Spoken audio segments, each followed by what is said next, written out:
In this video, I'll show you how incremental models work in DBT and when to use them. If you're working with large datasets, this can drastically reduce processing time by loading only new records. We'll start with a simple model, to which we only need to add a configuration block, which will specify the materialization as incremental and also define our unique key.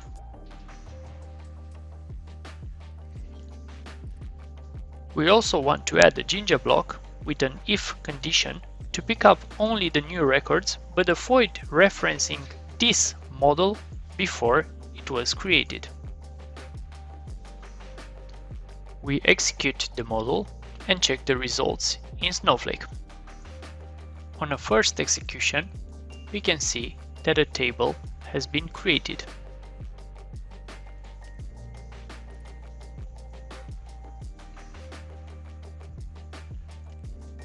However, if we run the model again, we will see that this time a merge has been created for our model based on our source ID. Incremental models can be fine-tuned to fit various needs, but their most important feature is reducing the amount of data processed during each run, which leads to faster execution times and lower compute costs. Now you know.